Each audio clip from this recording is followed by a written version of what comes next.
আজকের অনুষ্ঠানের প্রধান অতিথি গোলাবাই ইউনিয়নের প্রাণ পুরুষ, বারবার নির্বাচিত চেয়ারম্যান, বারবার নির্বাচিত স্বর্ণপদকপ্রাপ্ত চেয়ারম্যান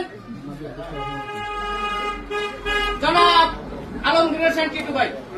জনাব আলমগীর হোসেন টিটু ভাইকে তার মূল্যবান বক্তব্য দেওয়ার জন্য বিশেষভাবে অনুরোধ করা হচ্ছে। বিসমিল্লাহির রহমানির রহিম। কুবেরগাঁও ৮ নং ওয়ার্ড বিএনপি অঙ্গ সংগঠন কর্তৃক নির্বাচনী অফিস উদ্বোধনী অনুষ্ঠানের সম্মানিত সভাপতি, অত্র ওয়ার্ড বিএনপির সভাপতি, সাবেক মেম্বার, নতুন মেম্বার সাহেব, বিশেষ অতিথি হিসাবে উপস্থিত রয়েছেন গোলাবাই ইউনিয়ন বিএনপির সফল সাধারণ সম্পাদক, থানা বিএনপির যুগ্ম সাধারণ সম্পাদক জনাব মনির হোসেন মেম্বার ভাই, মঞ্চ উপবিষ্ট রয়েছেন গোলাবাই ইউনিয়ন জাতীয়তাবাদী দলের বিপ্লবী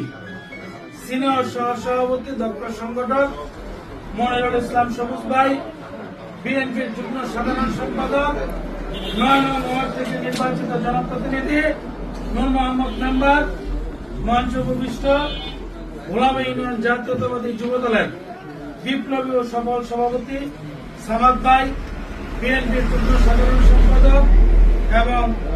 ৪ নং ওয়ার্ডের মেম্বার কাউসার আহমেদ পলাশ, অত্র ওয়ার্ড বিএনপির সম্মানিত সাধারণ সম্পাদক সুজন ভাই, আজকের অনুষ্ঠানের সঞ্চালক আনোয়ার হোসেন মোল্লা, উপস্থিত রয়েছেন গোলাবাই ইউনিয়ন জাতীয়তাবাদী যুব দলের নেতা সেলিম মোল্লা, উপস্থিত রয়েছেন ছাত্র দলের রূপগঞ্জ থানা শাখার যুগ্ম সম্পাদক, থানা ছাত্র দলের নেতা নাসিম হোসেন প্রিন্স, ইউনিয়ন বিএনপির কোষাধ্যক্ষ আবু তালেব চাচা, উপস্থিত রয়েছেন ইউনিয়ন বিএনপির নেতা আনোয়ারুল ভাই, যুব দলের সাংগঠনিক সম্পাদক সুজন, ছাত্র দলের সাবেক জেলার সহসভাপতি সজল, সাবেক ছাত্র দলের নেতা এবং বর্তমান যুব দলের সাধারণ সম্পাদক রাজন কাজী, উপস্থিত রয়েছেন অত্র ওয়ার্ড যুব দলের সভাপতি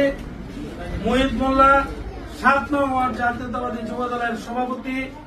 কাশেম এবং গোলাবাই ইউনিয়ন স্বেচ্ছাসেবক দলের নেতা নাসিম, ৭ নং ওয়ার্ড বিএনপির ভারপ্রাপ্ত সাধারণ সম্পাদক কাজী নূর মোহাম্মদ, ওয়ার্ড যুব দলের সাধারণ সম্পাদক রাসেল, সাংগঠনিক সম্পাদক খান্নান সহ নাম বলতে গেলে অনেক সময় লাগবে, অনেক নেতৃবৃন্দ। আসলে বক্তব্য অনেক হয়েছে, আমরা শুধু একটি কথাই বলতে চাই, সেটা হচ্ছে আমাদের এই দেশবাসীর স্বপ্ন, আমাদের হৃদয়ের স্পন্দন ২৫ তারিখে এই বাংলার মাটিতে পা রাখবেন আগামী দিনের রাষ্ট্রনায়ক তারেক রহমান। আমরা ইতিমধ্যে জানেন আমাদের রূপগঞ্জের আগামী দিনের সাংসদ, আমার আপনার সকলের প্রিয় মানুষ, আমার আপনার ভালোবাসার ঠিকানা মুস্তাফিজুর রহমান দীপু ভাই ঘোষণা দিয়েছেন ১.৫ লক্ষ নেতাকর্মী নিয়ে আমরা ওই দিন ৩০০ ফিটে তারেক রহমানকে সংবর্ধনা জানাবো। সেই লক্ষ্যে আমি আপনাদেরকে আহ্বান জানাবো, ওই দিন যেন এই ২৫ তারিখে সকাল ৮টায় আপনারা সকালে বের হয়ে চলে যাবেন। আমরা শিমুলিয়া ঘাট রাজুক বিল্ডিং এর সামনে থেকে একত্রিত হয়ে তারপরে আমরা যাব তারেক রহমানকে সংবর্ধনা জানাতে। আজকে আপনাদেরকে একটা কথা বলতে চাই, অনেক কিছু কিন্তু ইচ্ছা করলেও মানুষ পারে না। ২৫ তারিখে তারেক রহমান দেশে আসবে, যারা বিএনপি করি, বিএনপি কে ভালোবাসি, বিএনপির সমর্থক, ওই দিন যদি আমরা ওই জায়গায় উপস্থিত না হই তাহলে আমরা কিন্তু ইতিহাসের সাক্ষী হতে পারবো না। ইতিহাসের সাক্ষী হওয়ার জন্য সবাই ২৫ তারিখে আমরা ৩০০ ফিটে উপস্থিত থাকবো। আসসালামু আলাইকুম স্যার।